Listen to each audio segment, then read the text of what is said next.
Share my screen.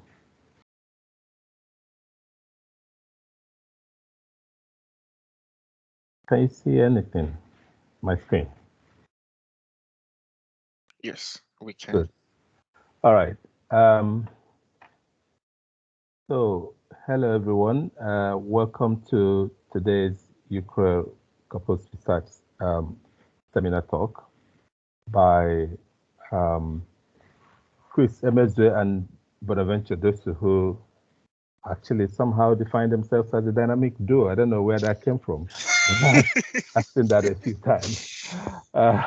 Chris, I feel like it was I forgot his name. It was a Rob.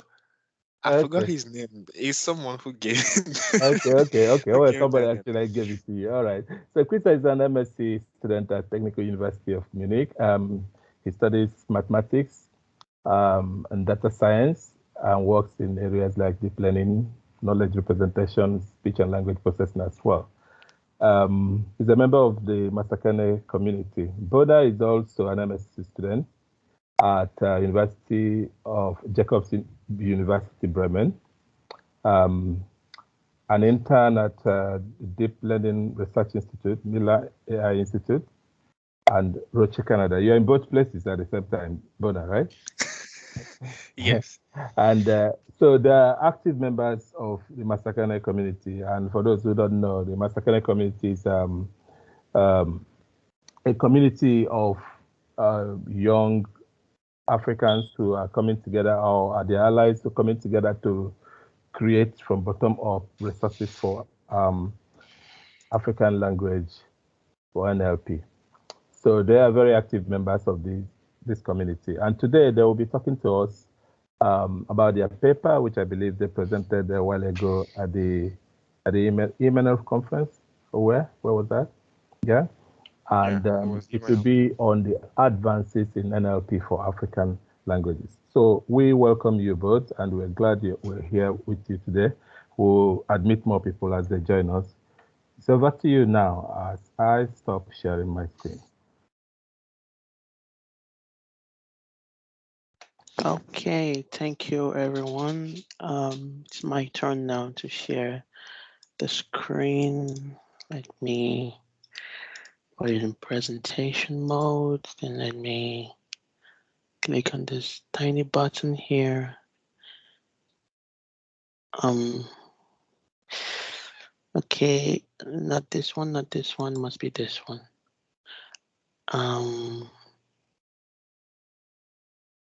Okay, I believe you can see my screen now.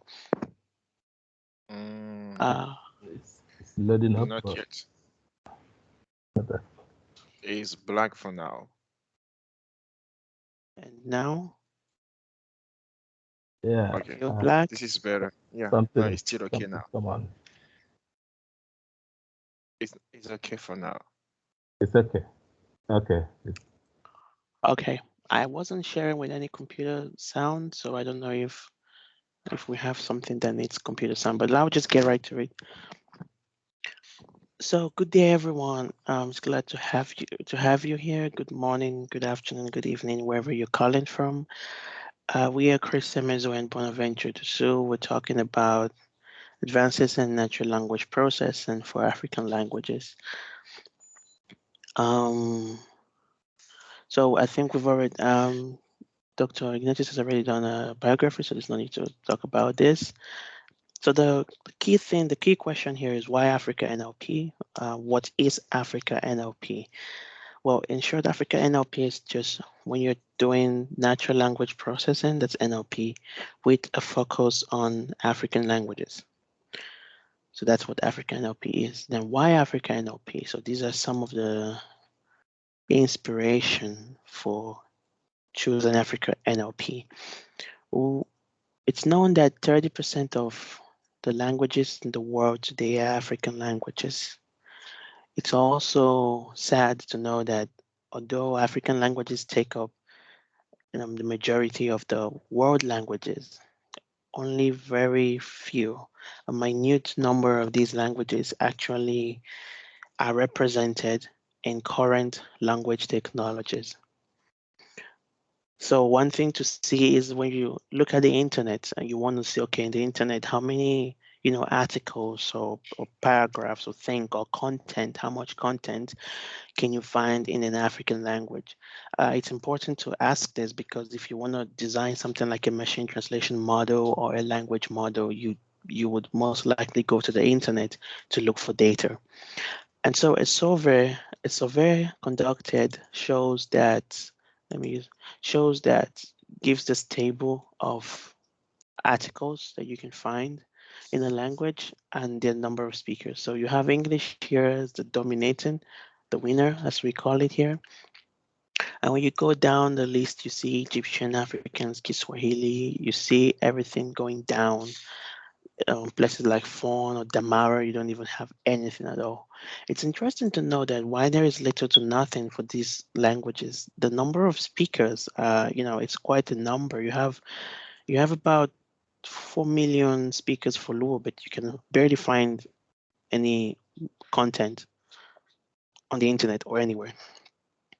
Another thing we notice is that while many research and ideas and experiments are being done on English language, almost nothing is done on African languages.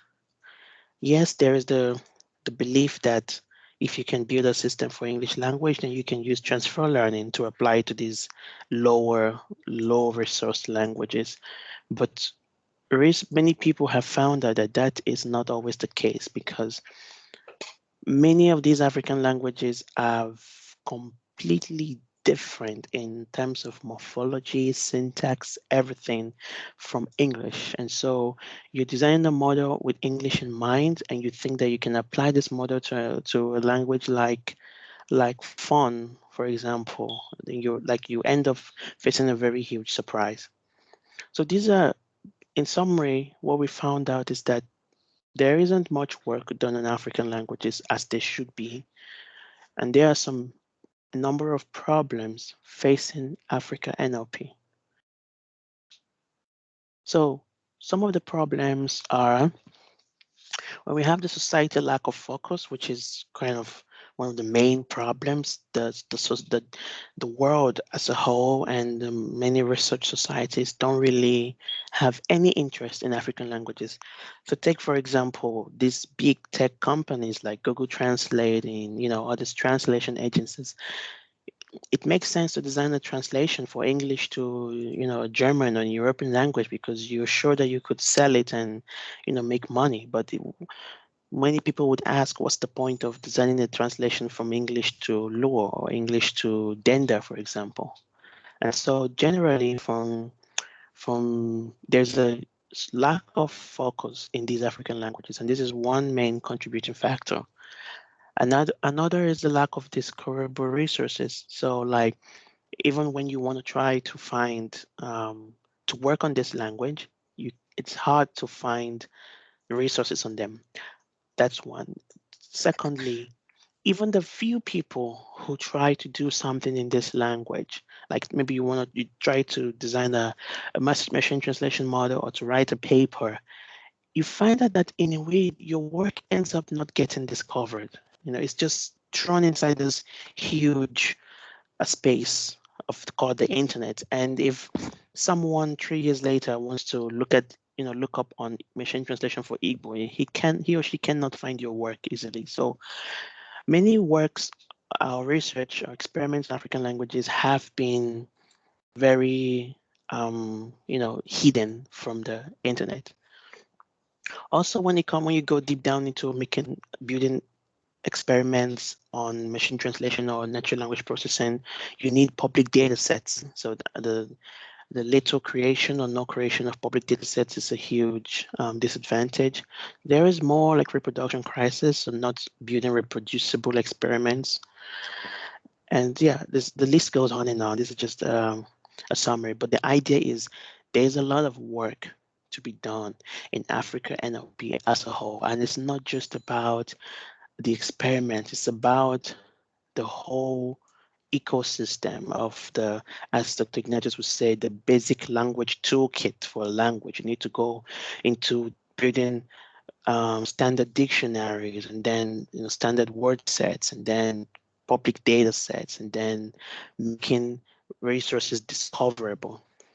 And that's why we say that low resourceness, which is what people call African languages that don't have enough data. But it's not just about data. That's one of the claims of this talk. It's not just about the data. It's more than just the data. It's societal. So it calls for the society, it calls for a participatory approach to tackling this issue of low resourceness. Because many people would say, well, just go and get more data, get more data and upload, and that solves the issue. But no, that doesn't solve the issue. That doesn't solve the issue because, for example, if you want to get, you say, okay, I want to get more data in Fon. Do you have a keyboard where you can start writing, if it's an essay you want to get, you don't have a keyboard. So these are some of the things. So the whale, that's the keyboards, the content creators, the evaluators, the technicians, the whole wheel of NLP for many of these African languages is highly, highly underdeveloped. Okay, now let's not stop talking about the problem and try to look at some solutions. There have been many, and I mean a lot of researchers, a lot of organizations and people and communities now trying to work on this. And, there's like a renewed interest now over, I think it's been 5 years or a decade now, renewed interest in African languages and Africa NLP. And we're just going to be talking about what two of us are doing and what Masakane community, one of many such communities working on African NLP, is doing. So in this talk, we'll be talking more about Multilingual MT, Ffro Translate, OkwuGbé. These are 3 of the projects that we are coordinating, or we have coordinated. And as you can see, there's many more. So let me start with Ffro Translate. Okay, so Ffro Translate is a project that Bona and I started while undergraduates in Russia, and it was while undergraduates that we kind of discovered that that there's this lacuna, this gap in African languages and research in natural language processing. And so we wanted to do something about it. So we wanted to start with the basic machine translation, which we knew, and wanted to try and do something. So we worked on Fon, which is Bona's native language, so Fon to French translation. And that gave birth to what we call ffrtranslate.com.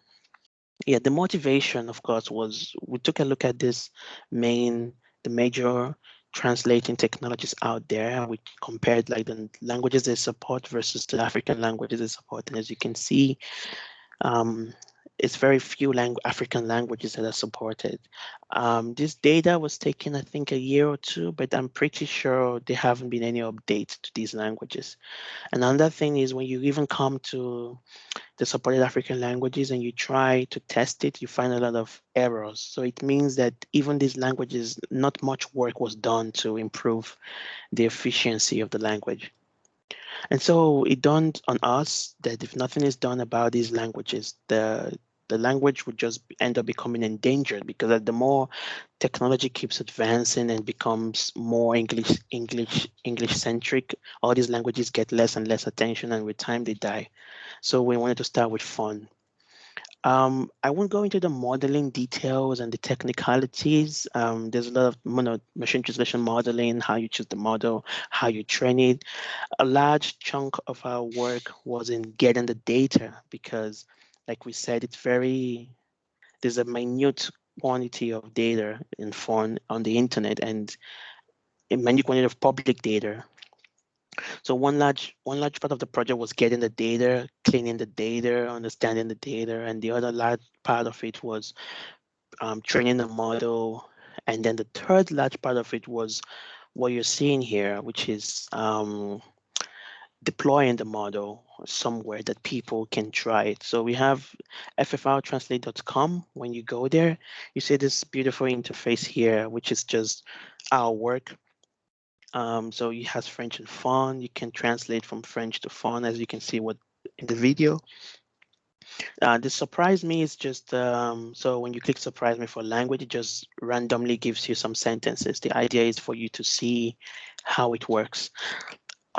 This model, talking a little bit about the modeling strategy, was just on the basic recurrent neural network. So it's not using transformers or things like that, because I mean, for that you need way more data. There's also this interesting feature of suggesting a translation. This is a move to try to get more data. And the idea is, let me go back a little bit. The idea is you can suggest a translation, right? You can put a French and this font translation, how correct you think it is, and then submit. And this is trying to get more parallel data for these languages, for Fon and French. Yeah, also, if you put a word that the model doesn't know, it would tell you, yeah, it cannot translate. It will tell you it cannot translate this, suggest a translation. So all these are just ways to, we realize that the more you deploy this language technologies, however little, the more you deploy them in a way that the normal people, non-technical people can easily use, the more you promote these languages, the more you foster work on them. Okay, so when we did this, we were just two young undergraduates in Kazan, just trying to study mathematics and trying to just do something small, but we had no idea what a huge impact this small thing would make around the globe. We got a lot of feedback. Bona can tell you more, because as you can see, his big head facing everywhere, and it was very inspiring, because it was his native language, and so it was as if the idea was like, he had the issue where he found it difficult to converse with his mom, because his mom speaks more of his native language. So he's been finding it difficult to converse with her.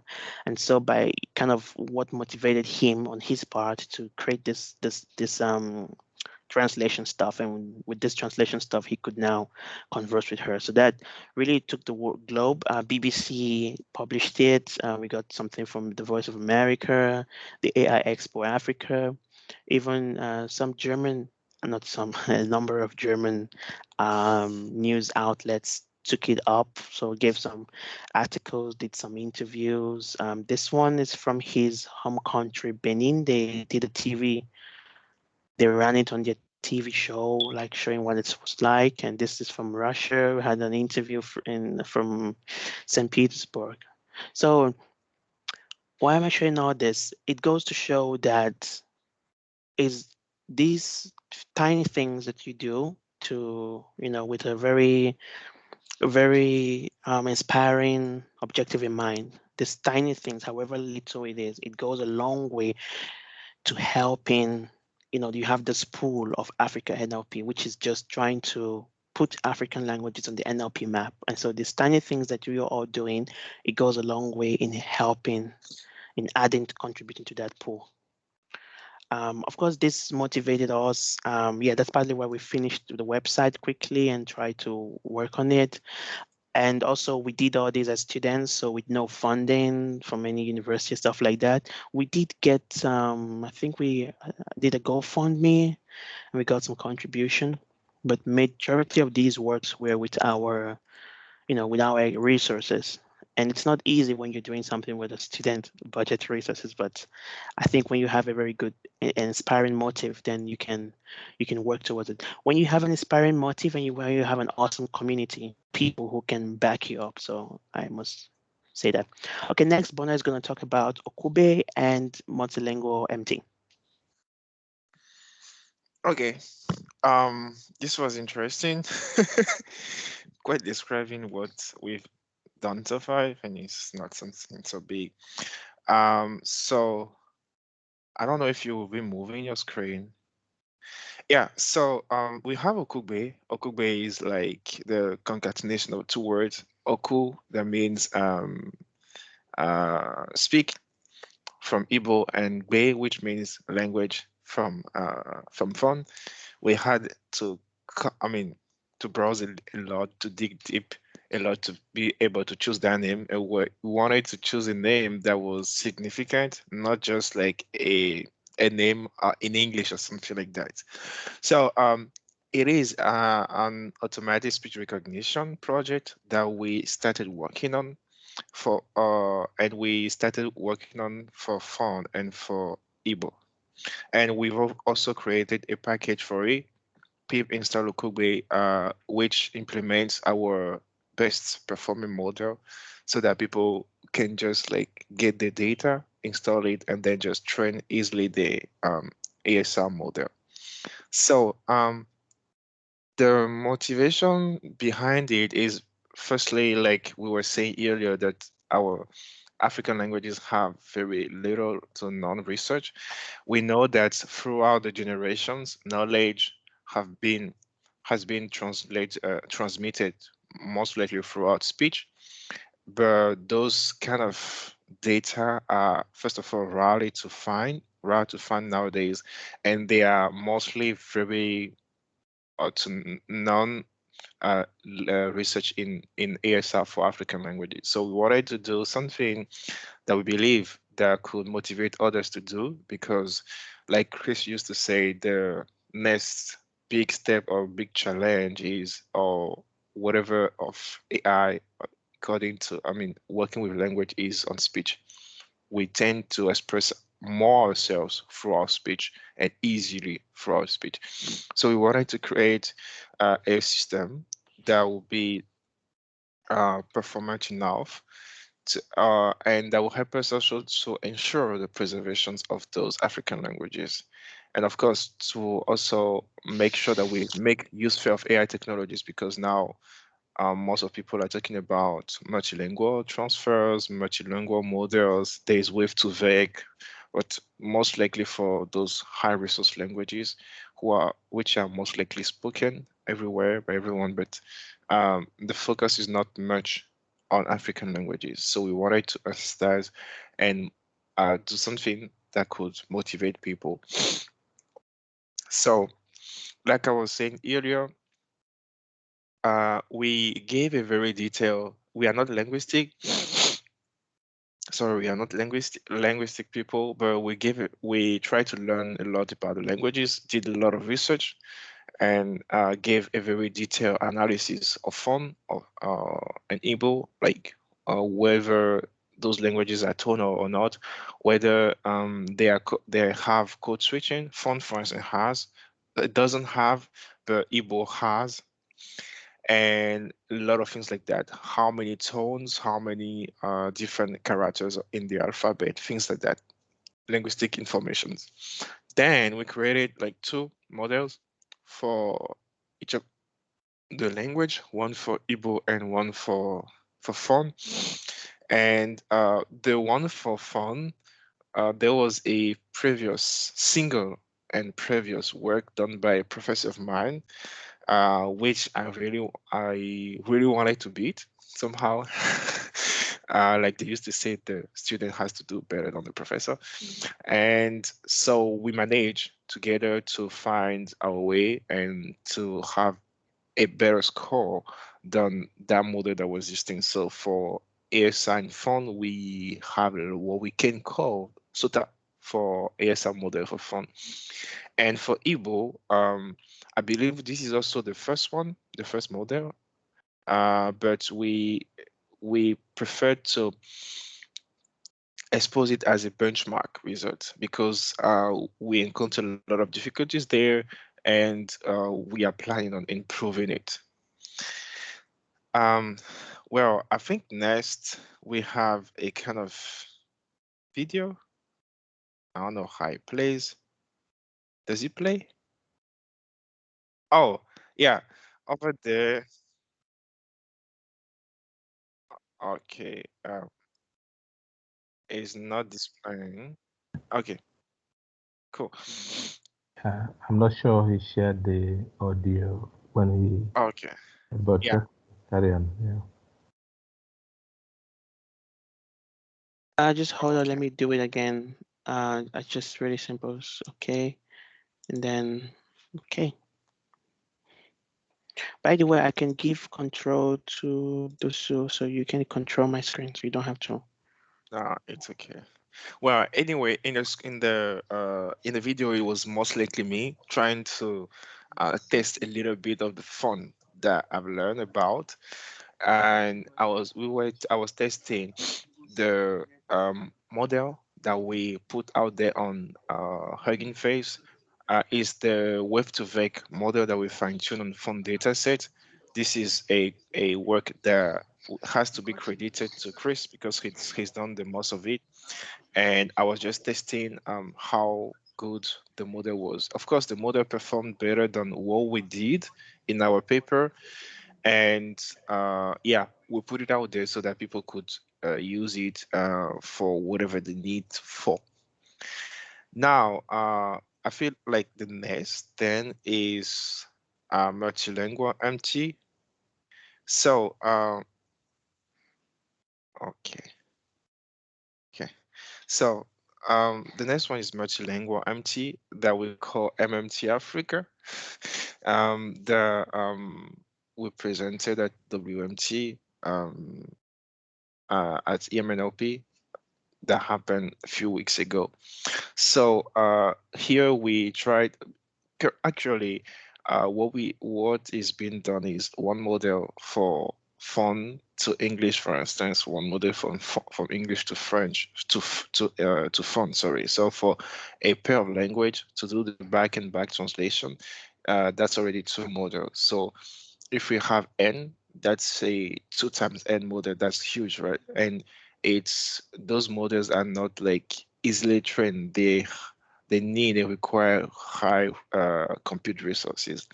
So we wanted to do also something that does not exist yet for African languages, and we worked on MMT Africa, multilingual machine translation for African languages, and we focus here on 6 languages. So those 6 languages has been chosen so that we cover lots of diversity. So like 1 or 2 from each part of Africa, north, south, center, and west, and east, and all those kind of regions. So we have Igbo, we have Fon, we have Yoruba, we have Kosa, we have Swahili, we have Kinyarwanda, and there are 2 Western languages, English and French, most likely serving here as pivot language because, for instance, there are no direct data from Fon to English, so we have to use French as pivot language. Same thing from Igbo to French, we have to use English as pivot language, and so on and so on. So here the contributions are technically, like I was saying, we built a many-to-many translation model for 6 African languages. There was a new fine-tuning objectives and insight from future MMT on African languages research, and a brilliant idea of Chris that is called the reconstruction, back translation and reconstruction BTN rec that somehow improved the results on the translation. Now, of course, here there are some more works that we are planning to do to make sure that our hypotheses and everything are valid, but for now, that's what we have. And also we evaluated on the large scale multilingual machine translation benchmark using the I think the MMT Flores, I think M2M Flores 100, for which we got like improvement from like 0. I mean, huge anyway, like on the majority of languages when we compared the result of their model to ours, then the gap was huge. We got like way better improvement. So yeah, I think that's everything from my side. Chris will now talk about Learn Africa, which is a project of connecting all African languages resources all together.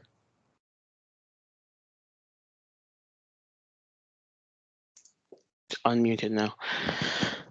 Okay, thank you very much. The last thing we'll talk about is so we've talked about um, three language models, language technologies, or NLP models that we have co-worked on to improve the state of NLP for African languages. For some African languages, we've talked about in machine translation. We've talked about something in speech processing. The last thing is not a model or an NLP system, but rather imagine it as a kind of collaborative database or something in that form that aims to solve the problem of lack of discoverable resources. So, like I said, what happens in most cases with African languages is that you have people and or communities, organizations at different parts of the globe at different times working on a very, a subset of the Africa NLP problems, and but they're not discoverable because there's no way that you can find it. Even when you search on Google, like what's happening in the machine translation for Igbo, you may not just find what someone in some very hidden city in Nigeria has done for Igbo translation. So we thought of an idea. What if there's a way to connect all these things that people are doing for African languages, such that if you're looking for, so this is the problem. I forgot that there was a very nice illustration here. Okay, so imagine you're an NLP researcher or a student. You want to work on building an NLP model for an African language and want to know the existing data sets and models. Where do you go? That's the question. Do you go to Google? Do you go to archive? Do you go to GitHub, right? Now imagine this problem now for everyone. So you're a general user. So you're not an NLP researcher, you're just a normal person. You just want to find general media and stuff on an African language. Where do you go? A linguist, a language enthusiast, where do you go? A government official, maybe you want to know which resources, which languages. So you take South Africa, for example, that has 11 official languages, right? And so you want to know which languages have more stuff or language technologies or attention than the others, so you could attribute resources or something. Where do you go? So this is the questions that we're trying to find a unique answer to, and the answer is trying to get a central hub that maps all these African resources on the web so that you can go there. And so, using machine learning algorithms, the idea is to curate and catalog African language resources. And so this is what happens when you have this land freaker. So you have a situation where African dataset collections, computational linguistic publications and machine translation, NER, and different NLP tasks, African language policies, media coverage, publications, and non-NLP tasks, all are connected now in the central hub, and it's very easy to search and filter by a language of your choice and kind of get some statistics on, okay, you could say something like, generally there's more work on Swahili than there is on Fon, maybe more work in machine translation in Fon, but Fon has more work on ASR than Swahili. So this is the goal of Landfreak, the kind of statistical insights that we're planning to one can get. Okay, so this is just the breakdown of it. So by using a form of document archiving, so creating a central online open source growing repository, open source and online, so that it can easily be accessed because everyone has a phone now and can go online. And using machine learning, the idea is just to automate the process so that people don't go individually and having to. So you don't go individually and having to put individually and manually catalog all the resources. So that's why we're trying to work on some automatic algorithms and processes to do that.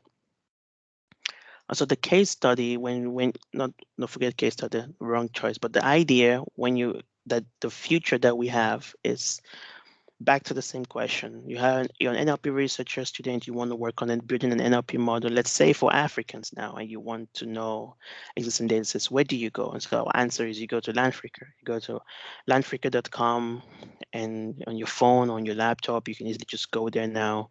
You could now look at, so this is just some visuals. Of course, when it's open, it may look different, but the idea is you could now have a landing page of languages, and you could like see, so this is your Africans here. You can see number of dataset resources, number of publication resources, and you can click on the Africans and you can see the data sets.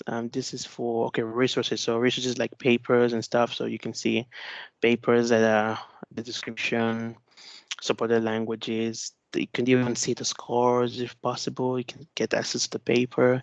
And for data sets, you can, for each language, you can also do the same thing, data set, supported languages and stuff like that. So this is the future. We believe that Africa will really serve as a way to make all these resources and efforts very discoverable. Yeah, there's the last feature of recommending a researcher so that you can, if you know someone who has a paper or project, you could put the person's name, and Landfreaker will send an email to the person saying, hey, there's this platform if you want to. So the idea to take care of copyright, the idea is not to put your paper there. The idea is just to put a link to your paper, right? So like go view my paper on ACL Anthology. So it's not to like paste your paper there. So the idea is just providing links and pointers to all these things wherever they are. Okay. So speaking of efforts towards promoting Africa NLP, it's important to mention that, as we said, there are so many people and so many communities working on Africa NLP, promoting African languages and NLP. So let's look at some.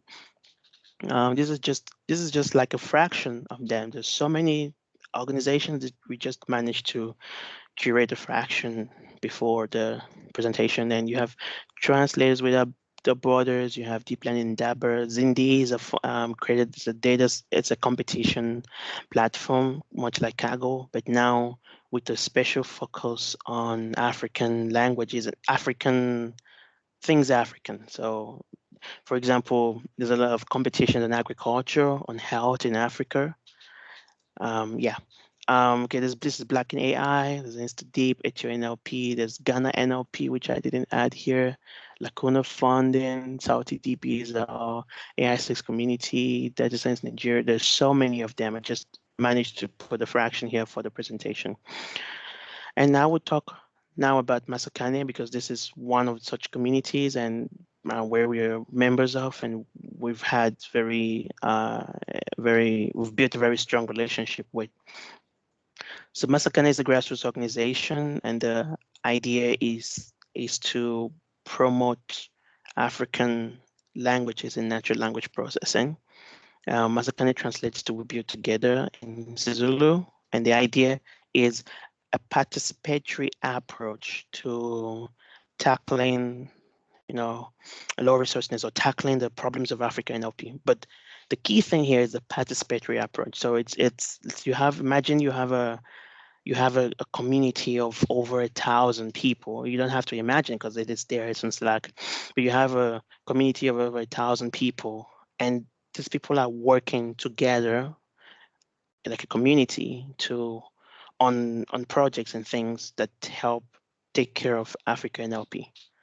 So, okay, just some brief statistics about the community. I have over 1,000 participants from more than 35 different African countries and who speak like different languages. So you have over 40 languages represented there. GiftHub contributes over 40 publications and 2 conference workshops. This 2 conference workshop is just like the conference, the workshop. So is an Africa NLP workshop, which is a wonderful platform to now specially highlight and promote works that are being done in African languages. An interesting thing to observe here. So we noticed that, so if you do something like maybe you design a machine translation model for an African language and you submit to this high caliber conferences, you most likely get a rejection because they are like, there's nothing novel here. There's nothing unique here. You're just applying a method. Even when you try to show that, this language has these issues, and with our paper, we really try to solve them. They're just like, nah, it doesn't make sense. So like we said, it's still the thing of lack of societal focus. But by creating platforms like this Africa NLP workshop, your work can at least get published somewhere. It feels good when you suffer and you do something and at least you get recognized for what you've done. Of course, you can be told how to make it better, what else to do, but at least you get recognized for what you've done. And I think that's one major thing I really love about the African NLP workshop. So I would advise anyone, if you're doing anything that has in any way to do with African language, to watch out for the African NLP workshop and submit your paper there. You're very sure that the reviewers, at least looking at your paper, will be looking at it from more of an appreciative eye, not the ones that are looking at your paper and trying to look for modeling, unique, bogus modeling strategies that you've done and questioning you if there's nothing like that. So yeah, one very huge impact of this Maskana community is the African NLP workshop. Okay, there's more statistics. Okay, so many ongoing initiatives, awards. Yeah, we got some awards, like the Wikimedia Award of the Year, and yeah. Okay, this is the paper we got award for. So this is a major contribution of Masakane, which is, like I said, the participatory approach. So we released the paper, and as you can see, so many authors. That's the emphasis on the participatory. So like so many people contributing one way or the other. That's the key idea of we build together. So this is really we build together. Okay, and yeah, we have the paper. We have, in addition to that, 47 translation models. I think this has improved now, like increased. There's more, and then we have evaluation post edits. And that's the end of our talk. So this is the Masakane Slack. You can scan the QR code and join the community. The community is open. So again, it's an open community, right? There's no registration or initiation to join. You just need to have an interest in African languages, and it mustn't be, from a technical point of view. So you have people who are linguists, you have machine translation experts, you have NLP experts, you have people who just maybe good in database management, you have people from diverse fields. I think it's very important to have people from diverse fields, because this whole NLP, it's not only a computer thing, it's a thing that needs inspiration from linguistics, from database, from even more importantly, the native speakers who can evaluate your model and tell you if what you're doing makes sense or not. Makes sense or not for the community, because these models you're building is for the language community. Okay, so you're invited to join Masakane. You can go to the website, Twitter, and this is the end of our presentation. Thank you very much. Thank you so much, Chris and Bona. I forgot to warn you that there will be a Q&A session at the end, so that we'll leave enough room for questions and stuff like that. Sorry about that. I also didn't want to interrupt this wonderful talk. Thank you so much. I don't know about others.